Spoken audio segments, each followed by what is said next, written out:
કેમ છો વિદ્યાર્થી મિત્રો? મજામાં? ફરીથી પાછા આપણે તમારા અભ્યાસક્રમને આગળ વધારવા માટે ભેગા થયા છીએ. આપણે અત્યાર સુધી તમારા એકાઉન્ટમાં 5 ચેપ્ટર પૂરા કરેલા છે અને 5 ચેપ્ટરનો તમને બરાબર અભ્યાસ થઈ ચૂક્યો હશે અને તમને બધાને બધા ચેપ્ટર આવડી પણ ગયા હશે અને સ્કૂલની પરીક્ષામાં તમે સારું પરફોર્મન્સ પણ કરી ચૂક્યા હશો. આજે આપણે તમારા 6થા ચેપ્ટરને ભણવા માટે ભેગા થયા છીએ. તમારું 6થું ચેપ્ટરનું નામ છે પેટા નોંધ. પેટા નોંધનો મતલબ થયો કે સહાયક ચોપડો. આપણે જોયું છે કે દ્વિનોંધી નામા પદ્ધતિમાં મુખ્ય ચોપડો આમનોંધ છે અને એ આમનોંધના સહાયક ચોપડા તરીકે પેટા નોંધ બને છે. આપણે આમનોંધની વ્યાખ્યા એટલે એકાઉન્ટન્સીમાં નામાની વ્યાખ્યા આપણે જોયેલી કે ધંધાકીય એકમમાં થતા આર્થિક વ્યવહારોને સૌ પ્રથમ એક ચોપડામાં નોંધવામાં આવે છે અને એ નોંધ્યા પછી તેને વર્ગીકરણ કરીને તેનું અર્થઘટન કરીને તારણ કાઢવામાં આવે છે, જે લખનારને મદદરૂપ બને છે, જેને નામું કહેવાય છે. તો સૌ પ્રથમ જ્યારે આપણે જે ચોપડામાં તેને નોંધ કરીએ છીએ એ ચોપડાને આમનોંધથી આપણે ઓળખીએ છીએ અને એ આમનોંધનું ચેપ્ટર આપણે અગાઉ બહુ સરસ રીતે ભણી ચૂક્યા છીએ. હવે એ આમનોંધની અંદર આપણે જોયું છે કે દરેક પ્રકારના વ્યવહારોની નોંધ થાય છે. તેમાં મૂડીને લગતા વ્યવહાર લખાય છે, ઉપાડને લગતા વ્યવહાર, મિલકતને લગતા વ્યવહાર, માલને લગતા વ્યવહાર, રોકડ વ્યવહાર, ઉધાર વ્યવહાર, ખર્ચના વ્યવહાર, આવકના વ્યવહાર, એમ દરેકે દરેક પ્રકારના આર્થિક વ્યવહારોની નોંધ આમનોંધમાં કરવામાં આવે છે.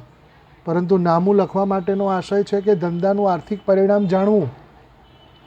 હવે જ્યારે બધા વ્યવહારોને ભેગા આપણે નોંધ્યા હોય તો આપણે તેના ઉપરથી કોઈ પણ તારણ પર આવી ન શકીએ. તો એના માટે દરેકે દરેક વ્યવહારોને તેના લક્ષણો પ્રમાણે વર્ગીકરણ કરવું પડે, એટલે કે તેને જુદા પાડવા પડે.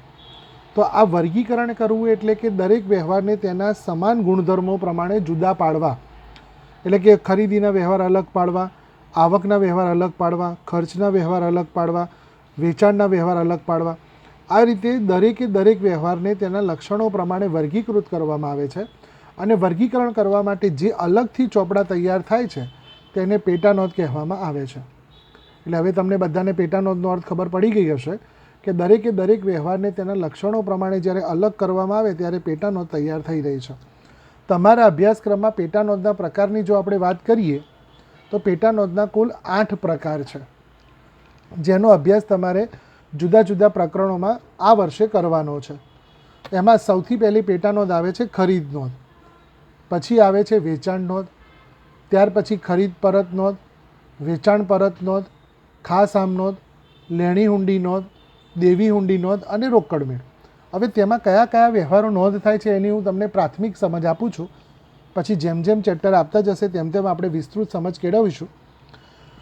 ખરીદ નોંધની અંદર માત્ર તમારે માલની ખરીદી લખવાની છે. મિલકતને લગતી ખરીદીનું કાર્ય ખરીદ નોંધમાં થવાનું નથી. ફક્ત માલને લગતી ખરીદી ખરીદ નોંધમાં લખાશે.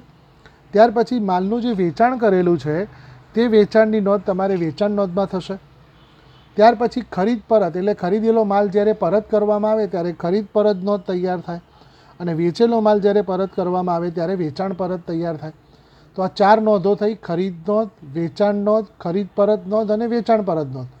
ત્યાર પછી જે વ્યવહારોની નોંધ આ 4 પ્રકારની પેટા નોંધમાં થતા નથી, એટલે કે આ 4માં નોંધાતા નથી, તેવા વ્યવહારોને નોંધવા માટે ખાસ આમ નોંધ, જનરલ પ્રોપર જેને કહેવાય, ખાસ આમ નોંધ તૈયાર થાય છે. ત્યાર પછી લેણી હુંડી નોંધ એટલે કે લેણી હુંડીના વ્યવહારો, ત્યાર પછી દેવી હુંડી નોંધ એટલે કે દેવી હુંડીના વ્યવહારો અને રોકડ મેળ એટલે ફક્ત રોકડ વ્યવહાર જ રોકડ મેળમાં લખાય છે. રોકડ સિવાયના કોઈ પણ વ્યવહાર રોકડ મેળમાં નોંધવામાં આવતા નથી. તો આ પ્રમાણે જુદા જુદા પ્રકારની 8 પેટા નોંધો તમારે અભ્યાસક્રમમાં ભણવાની છે, જેમાં આપણે જે ચેપ્ટર અત્યારે શીખી રહ્યા છીએ 6થું ચેપ્ટર પેટા નોંધ, એમાં તમારે 4 નોંધોના દાખલા છે: ખરીદ નોંધ, વેચાણ નોંધ, ખરીદ પરત નોંધ અને વેચાણ પરત નોંધ. આ 4 પ્રકારની પેટા નોંધો આપણે 6થા નંબરના ચેપ્ટરમાં શીખવાના છીએ. હવે એક બીજો થિયરિકલ મુદ્દો છે કે પેટા નોંધ શા માટે બનાવવી જોઈએ. તો પેટા નોંધના ફાયદા શું છે? તો સૌથી પહેલો ફાયદો છે શ્રમ વિભાજન, એટલે કે આપણે કાર્યને વિભાજિત કરી શકીએ છીએ.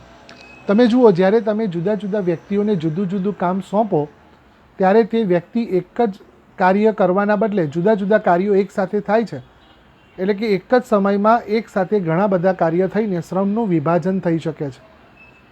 પછી બીજું છે કાર્યને તેની લાયકાત ધરાવતા વ્યક્તિને સોંપવાથી કાર્યની ગુણવત્તા જળવાય છે. આપણને એટલી તો ખબર છે કે દરેક વ્યક્તિને બધા જ કામ આવડતા નથી. કોઈકને કોઈક વ્યક્તિ સારી રીતે કોઈ કાર્યમાં કૌશલ્ય ધરાવતો હોય તો બીજા કાર્યમાં તેની આવડત ન પણ હોય. તો એવા સંજોગોમાં જે વ્યક્તિને જે કામ કરતાં આવડે છે તે કામ તેને સોંપવામાં આવે છે અને એ કાર્યની ચોક્કસ વ્યક્તિને સોંપણી કરવાથી કાર્યની ગુણવત્તા પણ જળવાઈ રહે છે. પછી બીજું છે લખાયેલા હિસાબોની ચકાસણી ઓડિટ સારી રીતે કરી શકાય છે. આપણે સાચી રીતે હિસાબો લખ્યા છે, લખવામાં ગુણવત્તા જળવાયેલી છે, જેના કારણે આપણે તે હિસાબોની ચકાસણી કરી શકીએ છીએ. તેનું ઓડિટ એટલે કે ચાર્ટર્ડ એકાઉન્ટન્ટ દ્વારા આપણે તેની ચકાસણી પણ કરી શકીએ છીએ. જો બધા વ્યવહારોને આપણે એક જ ચોપડામાં નોંધ્યા હોય, દાખલા તરીકે તમે સ્કૂલનો રફ ચોપડો બનાવેલો છે જેમાં તમે બધા જ વિષયોના કાર્યને લખેલું છે, તો તેની ચકાસણી તમે સારી રીતે કરી શકતા નથી. પરંતુ દરેકે દરેક વિષયનો અલગ અલગ ચોપડો બનાવેલો હોય, એકાઉન્ટનો અલગ ચોપડો હોય, સ્ટેટિસ્ટિકનો અલગ ચોપડો હોય, બીએનો અલગ ચોપડો હોય, ઇકોનોમિક્સનો અલગ ચોપડો હોય, તો તમે તમારા લખાયેલા હિસાબોના સારી રીતે ચકાસણી કરી શકો છો. દરેક ચોપડાઓને સારી રીતે તમે વાંચી પણ શકો છો. તો પેટાનોંધનું પણ એ જ કાર્ય છે કે લખાયેલા હિસાબોની ચકાસણીને ઓડિટ સારી રીતે થઈ શકે છે. સાથે સાથે સમય અને નાણાંનો પણ બચાવ થાય છે. આપણે એક જ વ્યક્તિને બધું કામ સોંપીએ તો એ ઘણા સમય સુધી તે કાર્ય કરશે, એટલે કે સમય પણ વધે છે અને નાણાંનો ખર્ચ પણ વધે છે. પરંતુ આપણે દરેકે દરેક વ્યક્તિને કામની વહેંચણી કરી દઈએ તો સમય પણ તમારો બચે. એક જ સમયે ઘણા બધા કામ એકસાથે ચાલે છે અને સાથે સાથે તમારે નાણાંનો બચાવ પણ થાય છે. એટલે સમય અને નાણાં પણ બચે. અને છેલ્લું છે તારણ સરળતાથી મળી શકે છે, રિઝલ્ટ તમને સરળતાથી મળી શકે છે. તમે ધારો કે ખરીદ નોંધ બનાવી જેમાં માત્ર તમે તમારા ધંધાની ખરીદી જ નોંધેલી છે, તો તમે તમારા ધંધાની ખરીદી જ નોંધેલી છે તો પછી તેનાથી તમે ખરીદી કેટલી કરી છે તેની સમજ મળી જાય છે. પરંતુ જો તમે આમનોંધ બનાવી હોય જેમાં જુદા જુદા પેજ ઉપર જુદા જુદા વ્યવહારોની નોંધ હોય અને વર્ષના અંતે તમે કેટલી ખરીદી કરી છે તે જો તમારે જાણવું હોય તો બધા પેજ તમારે ચેક કરવા પડે છે. એટલે કે સમય પણ વધે છે અને તમને કંટાળો પણ આવે છે. એના બદલે જો તમે એક અલગથી ખરીદ ખાતું બનાવીને ખરીદના વ્યવહારો અલગથી નોંધ્યા હોય તો તમે તારણ પણ સરળતાથી કરી શકો છો. તો આ એના ફાયદા છે પેટાનોંધ બનાવવાના. તો આ થિયરિકલ મુદ્દાઓ તમારે યાદ રાખવાના. હવે પેટાનોંધો તૈયાર કરવા માટેના પ્રકાર કેટલા છે તેનો આપણે અભ્યાસ કરીશું. તમારા અભ્યાસક્રમમાં 3 પ્રકારની પેટાનોંધો બનાવી શકાય છે. પહેલી પેટાનોંધ છે સાદી પેટાનોંધ. સાદી એટલે એમાં કોઈ પણ પ્રકારના વધારાના ખાના દોરવામાં આવતા નથી. પછી છે ખર્ચના ખાનાવાળી પેટાનોંધ. ખર્ચના ખાનામાં તમારે હવે જીએસટીનું ખાનું બનાવવું પડશે. આપણે અગાઉ જીએસટીનું ચેપ્ટર શીખ્યા છીએ, વસેક જેને કહેવાય, વસ્તુ અને સેવાનો કર. તો એ અને સાથે મજૂરી અને રેલવેનું નામના ખર્ચના ખાના સાથે બનતી પેટાનોંધ. અને ત્રીજું છે વસ્તુના ખાનાવાળી પેટાનોંધ. વ્યક્તિ કદાચ જુદા જુદા પ્રકારની વસ્તુઓનું ખરીદીને વેચાણ કરતો હોય અને તેને અલગથી નોંધવા માગતો હોય તો તે વસ્તુના ખાનાવાળી પેટાનોંધ બનાવશે. દાખલા તરીકે કોઈ કાપડનો વેપારી છે તો કાપડનો વેપારી રેશમ કાપડ પણ વેચે છે, ખાદીનું કાપડ પણ વેચે છે, સુતરાઉ કાપડ પણ વેચે છે. તો એ વ્યક્તિ જુદા જુદા પ્રકારની વસ્તુઓનું વેચાણ અને ખરીદી કરે છે, તો એ પ્રમાણે તે પેટાનોંધ બનાવવા માગતો હોય તો તે પોતાના ચોપડે વસ્તુના ખાનાવાળી પેટાનોંધ બનાવશે. દાખલા તરીકે કોઈ ફર્નિચરનો વેપારી છે તો તે કબાટ પણ વેચતો હોય, ટેબલ ખુરશી પણ વેચતો હોય અને જુદા જુદા પ્રકારના બીજા સોફા કે એ પણ વેચતો હોય, તો એ પ્રમાણે તે પોતાની વસ્તુના ખાનાવાળી પેટાનોંધો બનાવશે. તો 3 પ્રકારની પેટાનોંધોનો અભ્યાસક્રમ તમારે છે. પહેલી સાદી પેટાનોંધ છે, પછી ખર્ચના ખાનાવાળી પેટાનોંધ છે અને ત્રીજી વસ્તુના ખાનાવાળી પેટાનોંધ છે. તો આ તમારા થિયરિકલ મુદ્દા થયા. હવે સૌથી અગત્યનો ભાગ કે પેટાનોંધ બનાવતી વખતે તમારે કયા કયા નિયમો યાદ રાખવાના છે. આ નિયમો ખાસ તમારે તૈયાર કરવાના. નિયમો આવડશે તો પેટાનોંધો બહુ સરળ છે. પહેલો નિયમ છે ફક્ત ઉધાર વ્યવહારને જ નોંધવાના છે. જુઓ મિત્રો, વ્યવહાર 2 પ્રકારના હોય, એક રોકડ વ્યવહાર પણ હોય અને બીજો ઉધાર વ્યવહાર પણ હોય. તો ઉધાર વ્યવહારને જ તમારે નોંધવાના છે. રોકડ વ્યવહારની તો તમારે આ પેટાનોંધમાં નોંધ કરવાની નથી જ. એટલે ઉધાર વ્યવહાર નોંધવાના છે. પછી વેપારી વટાવ બાદ કરવાનો છે, પરંતુ રોકડ વટાવ ગણવાનો નથી. આ બીજો નિયમ છે. વટાવ પણ બે પ્રકારના છે, રોકડ વટાવ અને વેપારી વટાવ. તો તમારે વેપારી વટાવ બાદ કરી દેવાનો છે, પરંતુ રોકડ વટાવની કોઈ નોંધ કરવાની નથી. ત્રીજું, મિલકતને લગતા વ્યવહારો નોંધવાના નથી. મિલકતને લગતા કોઈ પણ વ્યવહારની નોંધ તમારે કરવાની નથી. માલને લગતા જ વ્યવહારો નોંધવાના છે, ને એ પણ ઉધાર વ્યવહાર જ. એટલે માલને લગતા ઉધાર વ્યવહાર જ તમારે નોંધવાના છે. મિલકતને લગતા કોઈ પણ પ્રકારના વ્યવહાર તમારે નોંધવાના નથી. ચોથું છે, બિન આર્થિક વ્યવહારની નોંધ થશે નહીં. બિન આર્થિક વ્યવહાર તો ધંધાકીય એકમોમાં ક્યાંય નોંધાતો નથી, એટલે આ પણ એક નિયમ તમારે યાદ રાખવાનો છે. અને પાંચમો નિયમ છે, જે બહુ અગત્યનો છે, એટલે મેં લખું છું અહીંયા તમારી સામે. અધૂરો વ્યવહાર હોય તો પૂરેપૂરો ઉધાર વ્યવહાર ગણી તેની નોંધ કરવાની છે. આનો અર્થ શું થાય? ધારો કે કોઈ વ્યવહાર એવો છે કે જેમાં અડધા નાણાં રોકડા ચૂકવ્યા, અડધા હજી ચૂકવવાના બાકી છે. તો અડધા નાણાં રોકડા ચૂકવ્યા અને અડધા ચૂકવવાના બાકી છે, એવા સંજોગોમાં તમારે આખો વ્યવહાર ઉધાર ગણીને તેની નોંધ કરવાની છે. તો આ 5 નિયમો તમારે ખાસ યાદ રાખવાના છે. અને આ બધું તમારે માલને લગતા જ વ્યવહાર માટેના જ નિયમો છે. તો માલને લગતા ઉધાર વ્યવહાર નોંધવાના છે. માલને લગતા વ્યવહારમાં વેપારી વટાવ બાદ કરવાનો છે, રોકડ વટાવ ગણવાનો નથી. મિલકતને વ્યવહાર નોંધવાના નથી. બિન આર્થિક વ્યવહાર પણ નોંધવાના નથી. અને માલને લગતા કોઈ વ્યવહાર અધૂરો હોય, એટલે કે અડધો રોકડ અને અડધો ઉધાર હોય, તો ઉધાર વ્યવહાર પૂરેપૂરો ગણીને તમારે નોંધ કરવાની છે. પૂરેપૂરો વ્યવહાર ઉધાર છે એવું સમજીને તમારે નોંધ કરવાની છે. તો આટલું યાદ કર્યા પછી હવે આપણે સ્વાધ્યાયના દાખલા તરફ વળીએ. ચલો ધ્યાન આપજો. તમારા સ્વાધ્યાયમાં પેજ નંબર 151 ઉપર ચોથો દાખલો આપેલો છે. મિત્રો, એમાં તમારે જે રીતે વિગતો આપી છે એ પ્રમાણે આપણે માલના વ્યવહારોની નોંધ કરીશું. દાખલા નંબર 4, એમાં લખ્યું છે, નીચે આપેલા વ્યવહારો પરથી શ્રી સુરેશના ચોપડે ખરીદ નોંધ તૈયાર કરો. હવે એ ખરીદ નોંધ કેવા પ્રકારની તૈયાર કરવાની છે તેના માટેની કોઈ સૂચના તમને આપેલી નથી. એનો મતલબ કે તમારે સાદી ખરીદ નોંધ બનાવવાની છે. સાદી ખરીદ નોંધ બનાવવાની છે. જો ખર્ચના ખાનાવાળી હશે કે વસ્તુના ખાનાવાળી હશે તો તેમાં સ્પષ્ટ સૂચના મથાળામાં આપેલી જ હશે. અહીંયા મથાળામાં કોઈ સૂચના આપેલી નથી, એટલે તમારે એમ સમજવાનું કે તમારે સાદી ખરીદ નોંધ બનાવવાની છે. તો એના માટેના ખાના એવા બનશે. સૌથી પહેલું ખાનું તારીખનું બનશે. પછી આપણે ખરીદ નોંધ બનાવીએ છીએ એટલે સામેવાળો વ્યક્તિ આપણા માટે વેપારી હશે, કારણ કે આપણે વેપારી પાસેથી ખરીદી કરીએ છીએ. તો એવા વખતે વેપારીનું નામ લખાશે. ત્યાર પછી આવક ભરતીયા નંબર લખાશે. આવક ભરતીયો એટલે બિલ, આવક એટલે આવતું, આવતા માલનું બિલ નંબર. ત્યાર પછી ખાતા વહી પાન નંબર અને રકમ રૂપિયા. તો આ પ્રમાણે તમારે તમારી નોટબુકમાં ખાના પાડવાના. તારીખ, વેપારીનું નામ, આવક ભરતીયા નંબર, ખાતા વહી પાન નંબર અને રકમ રૂપિયા. અને ત્યાર પછી વ્યવહાર તમારે વાંચવાના. નિયમો તમારે મનમાં યાદ રાખવાના. પહેલો વ્યવહાર 1 ઓક્ટોબર 2018. ટેક્સ્ટબુકમાં 151 નંબરનું પેજ તમે ખોલીને બેસજો, જેમાં તમને આ વ્યવહારો આપેલા છે, જેને આપણે સમજીને ખરીદ નોંધમાં નોંધવાના છે. 1 ઓક્ટોબર ₹10,000નો માલ દીપક પાસેથી 1 માસની શાખ પર ખરીદ્યો. ઉધાર વ્યવહાર નોંધવાના છે અને આ વ્યવહાર ઉધાર છે. તો આપણે દીપક પાસેથી ઉધાર ખરીદી કરી છે ₹10,000ની. તો 1 ઓક્ટોબર તો તારીખ લખાશે 1/10. વ્યક્તિનું નામ દીપક છે એટલે લખાશે દીપક ખાતે. હવે આવક ભરતીયા નંબર, આ વ્યવહારમાં બિલ નંબર આપેલું નથી એટલે બિલ નંબરમાં ડેશ.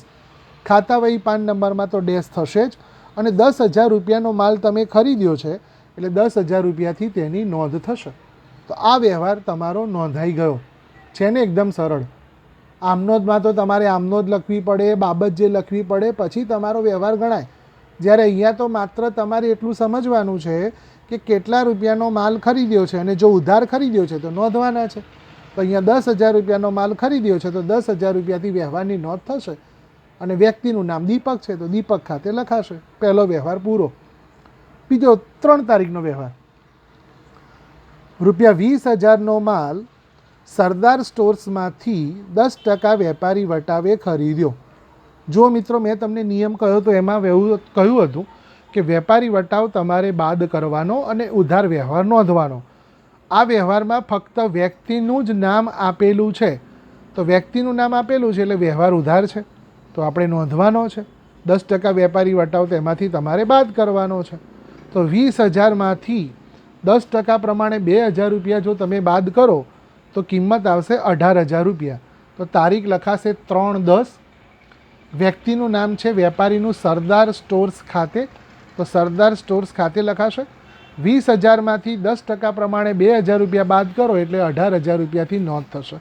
અને બિલ નંબર 116 આપેલું છે, તો બિલ નંબર 116. તો આ પ્રમાણે વ્યવહારની નોંધ થશે. 7મી તારીખનો વ્યવહાર, ₹18,000નો માલ પંકજ પાસેથી રોકડેથી ખરીદ્યો. મિત્રો આ તો રોકડ વ્યવહાર થઈ ગયો, રોકડેથી ખરીદ્યો છે, તો રોકડ વ્યવહારની આપણે નોંધ કરતા નથી. તો પછી તમારે દાખલાના અંતે ખાના દોર્યા પછી છેલ્લે નોંધ શબ્દ લખવાનો, એમાં તારીખ લખવાની 7/10 રોકડ વ્યવહાર, એટલે આપણે ખાનામાં લખ્યો નથી. એટલે તમારે એની ઓળખાણ કરીને નીચે નોંધ પણ કરવાની છે કે રોકડ વ્યવહાર હોવાના કારણે પેટા નોંધમાં તેની નોંધ થઈ નથી. જો એ નહીં લખો તો એના માર્ક તમારા કપાશે, એટલે તમારે એ પણ સ્પષ્ટતા કરવાની રહેશે. ત્યાર પછી રાજેશને ₹20,000નો માલ 10% વેપારી વટાવે મોકલી આપવા માટે ઓર્ડર આપ્યો. મિત્રો ઓર્ડર આપ્યો એનો મતલબ કે તે બિનઆર્થિક વ્યવહાર છે. ઓર્ડર આપ્યો, ઓર્ડર મળ્યો, બિનઆર્થિક વ્યવહાર કહેવાય. તો તમારે તારીખ લખવાની 15/10 બિનઆર્થિક વ્યવહાર, આવી તમારે સમજણ આપી દેવાની. ત્યાર પછી 20 તારીખનો વ્યવહાર, ₹16,000નું ફર્નિચર વ્યાસ ફર્નિચર માર્ટમાંથી 1 માસની શાખ પર ખરીદ્યું. ફરીથી પાછા નિયમને યાદ કરીએ. અહીંયા આપણે પેટા નોંધમાં માત્ર માલને લગતા જ વ્યવહારોની નોંધ કરીએ છીએ, જ્યારે આ તો ફર્નિચર છે એટલે મિલકતનો વ્યવહાર છે, તો મિલકતના વ્યવહારની નોંધ આ પેટા નોંધમાં થવાની નથી. તો તમારે નીચે લખવાનું તારીખ 20/10 ફર્નિચર ખરીદી વ્યવહાર, જેથી ખાનામાં નોંધ થશે નહીં. પછી લખ્યું છે રાજેશે ઓર્ડર મુજબનો માલ મોકલી આપ્યો. તો આપણે રાજેશને જુઓ, ધ્યાન આપો, 10% પ્રમાણે 20,000માંથી 2,000 બાદ કરીને ₹18,000નો માલ મોકલી આપવા માટેનો ઓર્ડર આપેલો. હવે એ રાજેશે ઓર્ડર મોકલી આપ્યો અને તેમાં રેલવે નૂરના 1,000 ઉમેર્યા, એટલે 18,000 વત્તા 1,000 એટલે ₹19,000થી નોંધ થાય. 18,000 કેવી રીતે આવ્યા હું તમને ફરીથી સમજાવું છું. ₹20,000નો માલ મોકલવા માટેનો ઓર્ડર આપ્યો તો વ્યવહાર નંબર 15માં જુઓ, તારીખ 15માં, જેમાં 10% વેપારી વટાવ તમારે બાદ કરવાના હતા. તો 2,000માંથી 10% 20,000માંથી 10% પ્રમાણે ₹2,000 બાદ કરો એટલે ₹18,000 આવે, અને એ 18,000માં રેલવેનોના 1,000 ઉમેરી એટલે ₹19,000થી નોંધ થાય. એટલે અહીંયા તારીખ લખવાની 21/10. વ્યક્તિનું નામ છે રાજેશ, રાજેશ ખાતે, બિલ નંબર છે 350, તો 350 અને ₹19,000થી નોંધ થશે. ત્યાર પછી 14,000નો માલ 5% રોકડ વટાવે ખરીદ્યો. મિત્રો આ વ્યવહાર રોકડ વ્યવહાર છે, કારણ કે આમાં કોઈ વ્યક્તિનું નામ પણ નથી અને રોકડનું પણ નામ નથી. તો રોકડ અને વ્યક્તિનું નામ નથી એટલે આ વ્યવહાર કેવો છે? રોકડ વ્યવહાર છે. તો રોકડ વ્યવહારની નોંધ આપણે કરતા નથી. તો નીચે તમારે નોંધમાં લખવાનું તારીખ 24/10 રોકડ વ્યવહાર, નોંધ થશે નહીં. ત્યાર પછી 25 તારીખનો વ્યવહાર, નિલેશ પાસેથી 30,000નો માલ 10% વેપારી વટાવે ખરીદ્યો અને અડધા નાણાં તરત ચેકથી ચૂકવી આપ્યા. આપણે નિયમ ફરીથી યાદ કરવાનો કે અધૂરો વ્યવહાર હોય તો પૂરેપૂરો તમારે ઉધાર ગણીને નોંધ કરવાનો છે. તો નિલેશ પાસેથી આપણે 30,000નો માલ 10% વેપારી વટાવે ખરીદ્યો એટલે 3,000 બાદ થઈને 27,000ની ખરીદી કરી એમ કહેવાય. તો તારીખ લખાશે 25/10. નિલેશ ખાતે, બિલ નંબર આપ્યું નથી તો ડેશ, ખાતા હોય 5 નંબરમાં ડેશ. 30,000માંથી 10% પ્રમાણે 3,000 બાદ કરતાં 27,000થી વ્યવહારની નોંધ થશે. જો ચેપ્ટર એકદમ સરળ છે, જો તમને નિયમ આવડતા હશે તો ખૂબ સરળતાથી તમે આ ચેપ્ટરને પૂરેપૂરો ન્યાય આપી શકશો અને પૂરેપૂરા માર્ક તમે મેળવી શકશો. પેજને ફેરવો, 26 તારીખનો વ્યવહાર છે. ચિરાગ પાસેથી 15,000 રૂપિયાનો માલ 10% વેપારી વટાવે અને 5% રોકડ વટાવે ખરીદ્યો. નાણાં તરત ચૂકવી આપ્યા. નાણાં તરત ચૂકવી આપ્યા એનો મતલબ કે વ્યવહાર રોકડ છે. તો તમારે તારીખ લખવાની 26/10 રોકડ વ્યવહાર. કારણ પણ તમારે લખવાનું કે આ પ્રમાણે હતું એટલે આપણે પેટા નોંધમાં લખ્યું નથી. અને છેલ્લે 30 તારીખનો વ્યવહાર. નીતિન પાસેથી 40,000નો માલ ખરીદ્યો. તો નીતિન પાસેથી ખરીદ્યો એટલે વ્યક્તિનું નામ છે એટલે વ્યવહાર ઉધાર છે. તો તમારે તેની નોંધ થશે. તારીખ 30/10. વેપારીનું નામ નીતિન છે તો નીતિન ખાતે 40,000 રૂપિયાથી નોંધ થશે અને બિલ નંબર 151 આપ્યું છે તો બિલ નંબર 151. તો આ પ્રમાણે તમારા બધા વ્યવહારોની નોંધ તમે બનાવેલી સાદી ખરીદ નોંધમાં નોંધાઈ છે. હવે શું કરવાનું ધ્યાન આપો. હવે તમારે તેનો સરવાળો કરવાનો છે. આ બધી રકમનો સરવાળો કરીએ તો અહીંયા 1,14,000 સરવાળો થાય છે. તો તમારે લખવાના 1,14,000 રૂપિયા અને આ 1,14,000ની સામે લખવાનું કુલ ઉધાર ખરીદી. તો આ તમારી કુલ ઉધાર ખરીદીની પેટા નોંધ પૂરી થઈ. એકદમ સરળ વ્યવહાર છે અને દાખલો તમારો પૂરો થયો. આવડશે ને બધાને? બહુ સરસ. ખાના દોરી રાખજો, વ્યવહારની નોંધ સમજજો અને નિયમો ખાસ યાદ રાખજો. હવે એના પછીનો 5મો દાખલો ગણવાનો પ્રયત્ન કરીએ. શ્રી ગડા ઇલેક્ટ્રોનિક્સના ચોપડે ખાનાવાળી ખરીદ નોંધ બનાવો. ખાનાવાળી ખરીદ નોંધમાં જુઓ તમે ખાનાની રકમને વાંચશો તો ટીવી વંચાય છે, ફ્રીજ વંચાય છે, ત્યાર પછી તમે બીજું કંઈ વાંચતા હોય તો ઇલેક્ટ્રોનિક સાધનોમાં ટીવી, ફ્રીજ અને વોશિંગ મશીન. તો 3 પ્રકારની વસ્તુઓનું તે ખરીદી કરે છે. ટીવી, ફ્રીજ અને વોશિંગ મશીન. તો એના માટે તમારે ખાના આ પ્રમાણે તૈયાર થશે. ધ્યાન આપજો. ઉપર હેડિંગ આપશે દાખલા નંબર 5 ગડા ઇલેક્ટ્રોનિક્સના ખાનાવાળી ખરીદ નોંધ, જેમાં ટીવી, વોશિંગ મશીન અને ફ્રીજ એમાં 3 ખાના છે. હવે તમારે ખાના બનાવવાના છે. તો પહેલું ખાનું તારીખનું બનશે. આપણે ખરીદ નોંધ બનાવી રહ્યા છીએ એટલે વેપારીનું નામ આવશે, આવક ભરતીય નંબર, ખાતા વહી પાન નંબર, પછી 3 ખાના ટીવી, ફ્રીજ, વોશિંગ મશીન અને પછી ટોટલ કુલ રકમ. આ 4 ખાના દરેકમાં કોમન રહેશે. તારીખ, વેપારીનું નામ, આવક ભરતીય નંબર અને ખાતા વહી પાન નંબર. આ 4 ખાના સમાન રહેશે. પછી ખર્ચના ખાના હોય તો ખર્ચના ખાના આવે અને વસ્તુના ખાના હોય તો વસ્તુના ખાના આવે. આ દાખલામાં 3 પ્રકારની વસ્તુ છે. ટીવી છે, ફ્રીજ છે અને વોશિંગ મશીન છે. તો 3 ખાના બને અને પછી કુલ રકમ. હવે ધ્યાન આપજો. નિયમ આપણે બધાને ખબર છે. વેપારી વટાવ બાદ કરવાનો, રોકડ વટાવ ગણવાનો નથી, રોકડ વ્યવહાર પણ ગણવાનો નથી અને અધૂરો વ્યવહાર હોય તો પૂરેપૂરો ઉધાર ગણીને ગણવાનો છે. બરાબર ધ્યાન આપજો અને દાખલો શરૂ કરીએ. ચલો ત્યારે પેજ નંબર 152 દાખલા નંબર 5 ગડા ઇલેક્ટ્રોનિક્સના ચોપડે ખાનાવાળી ખરીદ નોંધ. પહેલી નોંધ 1 મે. દયા ઇલેક્ટ્રોનિક્સ પાસેથી 10 નંગ ટીવી 30,000 રૂપિયા નંગ દીઠ. તો જુઓ અહીંયા તમારે ગણતરી કરવી પડશે. અહીંયા ગણતરી છે. દયા ઇલેક્ટ્રોનિક્સ 10 ટીવી ખરીદ્યા છે. દરેક ટીવીનો ભાવ 30,000 છે. તો 30,000 ગુણ્યા 10 3 લાખ રૂપિયા. બરાબર ધ્યાન આપજો. રકમમાં 10 ટીવી ખરીદ્યા, દરેક ટીવીનો ભાવ 30,000 છે એટલે રકમ થઈ 3 લાખ રૂપિયા. પછી 5 ફ્રીજ ખરીદ્યા તો 5 ફ્રીજ ખરીદ્યા, દરેકનો ભાવ છે 15,000 રૂપિયા. તો એક ફ્રીજનો ભાવ 15,000, 5 ફ્રીજ ખરીદ્યા એટલે તેની રકમ આવી 75,000. પછી 2 વોશિંગ મશીન ખરીદ્યા તો 2 વોશિંગ મશીન, દરેક વોશિંગ મશીનનો ભાવ છે 18,000. તો ટોટલ રકમ થઈ 36,000. શાખનો સમય 1 મહિનો એટલે ઉધાર વ્યવહાર છે. બિલ નંબર 100 છે. તો આ જે રકમ છે તેની તમારે નોંધ કરવાની છે. આ રકમ પહેલાં શોધવી પડશે. આ રકમ શોધ્યા પછી તેને આપણે નોંધવાના છે. તો નોંધ આ રીતે થશે. ધ્યાન આપજો. 1/5 તારીખ 1 મે છે. 1/5 દયા ઇલેક્ટ્રોનિક્સ ખાતે. તો દયા ઇલેક્ટ્રોનિક્સ ખાતે બિલ નંબર 100.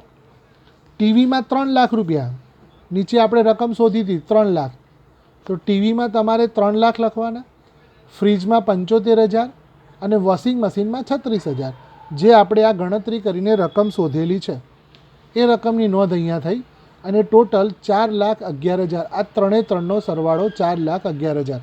તો આ પ્રમાણે તમારે વ્યવહારની નોંધ કરવાની છે. બીજું છે 7 તારીખનો વ્યવહાર. શ્રી તારક ઇલેક્ટ્રોનિક સ્ટોર્સમાંથી 5 નંગ ટીવી. તો અહીંયા તમારે એની પણ ગણતરી કરવી પડે. તો આપણે એની ગણતરી કરીએ. તારક ઇલેક્ટ્રોનિક્સ 5 ટીવી, દરેક ટીવીનો ભાવ 25,000. તો 25,000 ગુણ્યા 5, 1,25,000 રૂપિયા. તો એક રકમ આવી 1,25,000. પછી છે 10 ફ્રીજ, 10 ફ્રીજ, દરેક ફ્રીજનો ભાવ છે 16,000. તો દરેક ફ્રીજનો ભાવ 16,000 અને 10 ફ્રીજ છે એટલે 1,60,000. આગળ વાંચીએ. 10% વેપારી વટાવે ખરીદ્યા. મિત્રો પાછા વેપારી વટાવને આપણે ગણવાનો તો છે જ. તો શું થશે? 1,25,000માંથી 10% પ્રમાણે 12,500 તમારે બાદ કરવાના અને 1,60,000માંથી 10% પ્રમાણે 16,000 રૂપિયા બાદ કરવાના. તો 1,25,000માંથી 12,500 બાદ કરો એટલે 1,12,500 આવે.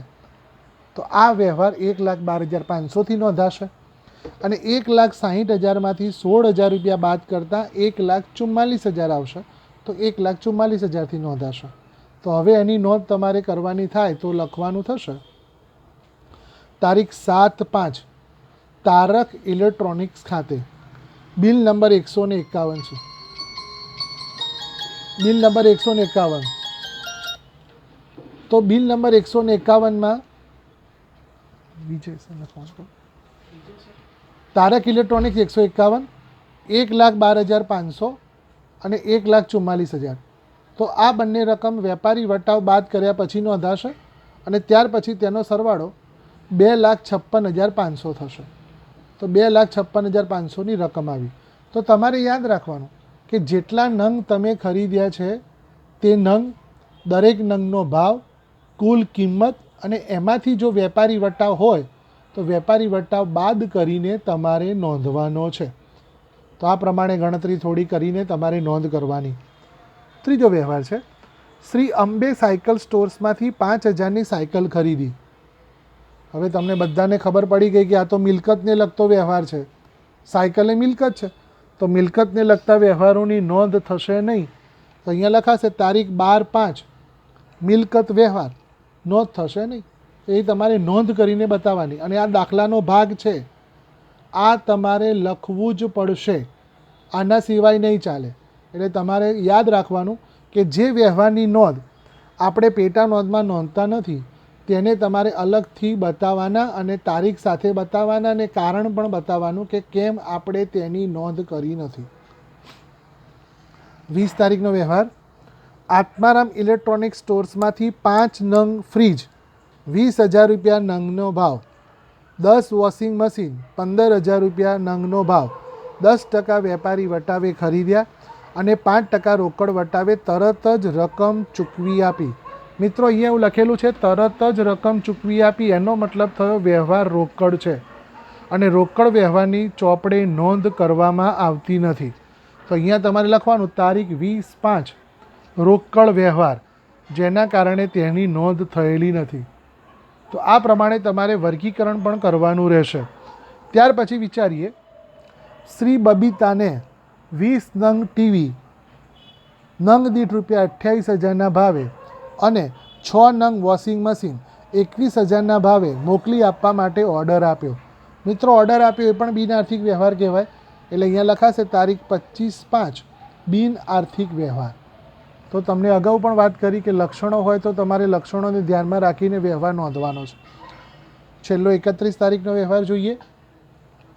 ગોકુલધામ ઇલેક્ટ્રોનિક્સ પાસેથી, તો અહીંયા મેં એની ગણતરી કરેલી છે, હું તમને બતાવું છું. ગોકુલધામ ઇલેક્ટ્રોનિક્સ પાસેથી 5 નંગ ટીવી, તો 5 નંગ ટીવી 30,000 રૂપિયાના નંગ દીઠ ભાવે, તો 30,000 રૂપિયાનો ભાવ થશે. તો 5 નંગ ટીવી 30,000 રૂપિયાનો ભાવ એટલે 1,50,000 રૂપિયા કિંમત થાય. બીજું 5 વોશિંગ મશીન, તો 5 વોશિંગ મશીન દરેકનો ભાવ છે તમારો 23,000. તો 23,000 પ્રમાણે 1,15,000 થાય. 5 ટીવી 30,000નો ભાવ 1,50,000. 5 વોશિંગ મશીન 23,000નો ભાવ 1,15,000. હવે 10% વેપારી વટાવ ગણવાનો કહેલો છે. તો 10% પ્રમાણે જુઓ 1,50,000ના 10% 15,000 થાય. તો 10% બાદ કરવાના, આમાંથી પણ તમારે 10% બાદ કરવાના. એટલે 1,50,000માંથી 15,000 બાદ કરીએ એટલે 1,35,000 થાય. અને 1,15,000માંથી 10% પ્રમાણે 11,500 બાદ કરીએ એટલે 1,03,500 થાય. બિલ નંબર 123 આપેલું છે. તો હવે ટીવી અને વોશિંગ મશીન છે, તો તમારે અહીંયા ખાનામાં નોંધ કરવાની. તારીખ 31/5 શ્રી ગોકુલધામ ઇલેક્ટ્રોનિક્સ ખાતે બિલ નંબર 123. ટીવીની રકમ 1,35,000 અને વોશિંગ મશીનની રકમ 1,03,500 અને આ બંનેનું ટોટલ 2,38,500 થશે. અને તમારો આ દાખલો પૂરો થયો. મિત્રો, બહુ જ સરસ રીતે દાખલાને સમજજો. ખ્યાલ આવી ગયો હશે બધાને કે આ પ્રમાણે દાખલાની નોંધ થાય છે.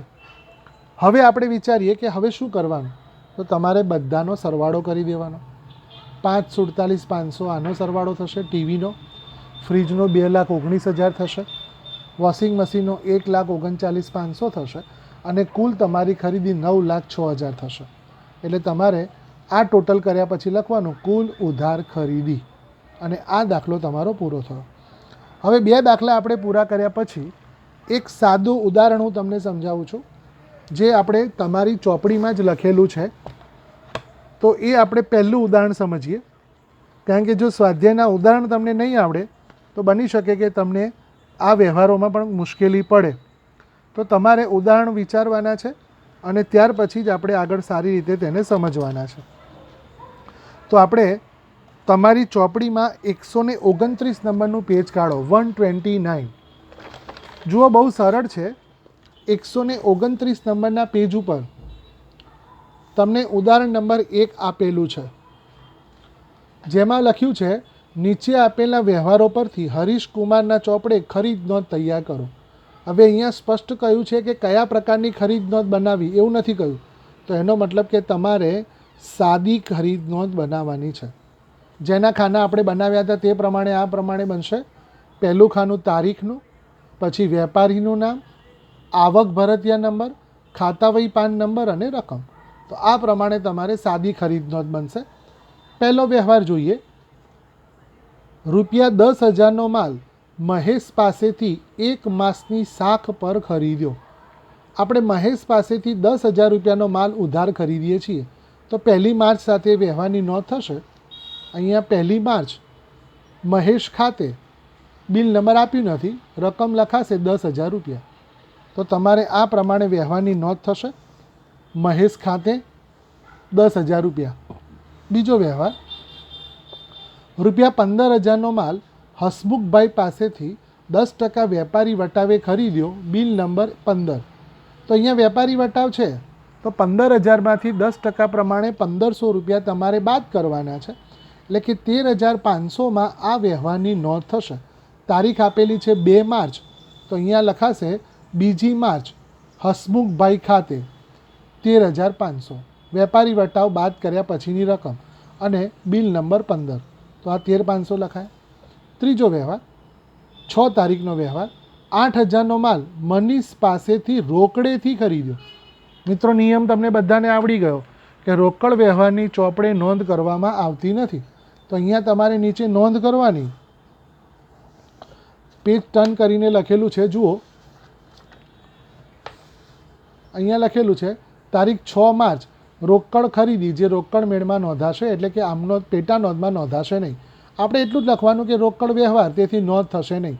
તો આ પ્રમાણે તમારે નોંધ પણ અલગથી કરવાની રહેશે. બીજું વિચારીએ, ધ્યાન આપજો. 14 તારીખનો વ્યવહાર. નવીનને ₹10,000નો માલ 20% વેપારી વટાવે મોકલી આપવા માટે ઓર્ડર આપ્યો. મિત્રો, ઓર્ડર આપ્યો એટલે બિન આર્થિક વ્યવહાર કહેવાય અને બિન આર્થિક વ્યવહારની ચોપડે નોંધ કરવામાં આવતી નથી. એટલે તમારે આ વ્યવહાર પણ નોંધવાનો નહીં, નીચે નોંધ કરીને બતાવી દેવાના. પછી 18 તારીખનો વ્યવહાર. ₹6,000નું ફર્નિચર શ્રીજી ફર્નિચર માર્ટમાંથી 1 માસની શાખ પર ખરીદ્યું. મિત્રો, આ વ્યવહાર તો ફર્નિચરને લગતો છે. તો મિલકતને લગતા વ્યવહારોની નોંધ પેટા નોંધમાં કરવામાં આવતી નથી. એટલે 18 નંબરનો વ્યવહાર પણ નોંધાશે નહીં. 14 નંબરનો વ્યવહાર પણ ઓર્ડર આપ્યો છે, નોંધાશે નહીં. 6 તારીખનો વ્યવહાર પણ નોંધાશે નહીં, કારણ કે રોકડ વ્યવહાર છે. હવે 20 તારીખનો વ્યવહાર, નવીને ઓર્ડર મુજબ માલ મોકલી આપ્યો. તો આપણે નવીનને 10,000 રૂપિયાનો માલ મોકલવા માટેનો ઓર્ડર આપ્યો હતો. 20% વેપારી વટાવ હતો. તો 10,000માંથી 20% પ્રમાણે 2,000 રૂપિયા બાદ કરીએ એટલે 8,000 રૂપિયાની કિંમત થાય. હવે એને રેલવે નૂરના ઉમેરીને મોકલ્યા છે, તો રેલવે નૂર આપણે અલગ લખવાનું. અત્યારે તમારે 18,000 રૂપિયાથી એટલે 8,000 રૂપિયાથી નોંધ થશે. તારીખ 20, તો અહીંયા જુઓ 20 તારીખ નવીન ખાતે ખરીદીની રકમ 8,000 રૂપિયા. તો ખર્ચને અલગ બતાવ્યો છે અને 8,000 રૂપિયાથી તમારે વ્યવહારની નોંધ થઈ છે. તો બધા નિયમોને પ્રમાણે વ્યવહાર થશે. ત્યાર પછી લખ્યું છે 23 તારીખનો વ્યવહાર, 4,000નો માલ 5% રોકડ વટાવે ખરીદ્યો. હવે આ વ્યવહારમાં વ્યક્તિનું પણ નામ નથી અને રોકડનું પણ નામ નથી, એટલે વ્યવહાર તમારો રોકડ કહેવાશે અને રોકડ વ્યવહારની પેટા નોંધમાં નોંધ કરવામાં આવતી નથી, એટલે આ વ્યવહાર નોંધાશે નહીં. એટલે 23 તારીખનો વ્યવહાર પણ નોંધ નહીં થાય. 25 તારીખનો વ્યવહાર, બાબુલાલ પાસેથી 16,000 રૂપિયાનો માલ 10% વેપારી વટાવે ખરીદ્યો, અડધા નાણાં તરત ચેકથી ચૂકવી આપ્યા. નિયમ એવો છે, અધૂરો વ્યવહાર હોય તો પૂરેપૂરો ઉધાર ગણવાનો. તો બાબુલાલ પાસેથી 16,000નો માલ 10% વેપારી વટાવે ખરીદ્યો છે, તો 16,000માંથી 10% પ્રમાણે 1,600 રૂપિયા આપણે બાદ કરીએ તો 14,400 રૂપિયાથી નોંધ થાય. તો 16,000માંથી 1,600 રૂપિયા બાદ કરતાં 14,400માં તમે બાબુલાલ પાસેથી ખરીદી કરો છો. તારીખ 25, તો નીચે લખવાનું 25 તારીખ બાબુલાલ ખાતે અને રકમ આવશે 14,400. તો આ પ્રમાણે તમારી નોંધ થશે. ત્યારબાદ લલિત પાસેથી 6,000 રૂપિયાનો માલ 10% વેપારી વટાવે અને 5% રોકડ વટાવે ખરીદ્યો, નાણાં તરત જ ચૂકવી આપ્યા. મિત્રો, નાણાં તરત જ ચૂકવી આપ્યા એનો મતલબ કે વ્યવહાર રોકડ છે અને રોકડ વ્યવહારની હિસાબી ચોપડે નોંધ કરવામાં આવતી નથી, એટલે 28 તારીખનો વ્યવહાર પણ તમારે આ પેટા નોંધમાં નોંધવાનો નથી. હવે આવ્યું રાજેશ પાસેથી 3,000નો માલ ખરીદ્યો.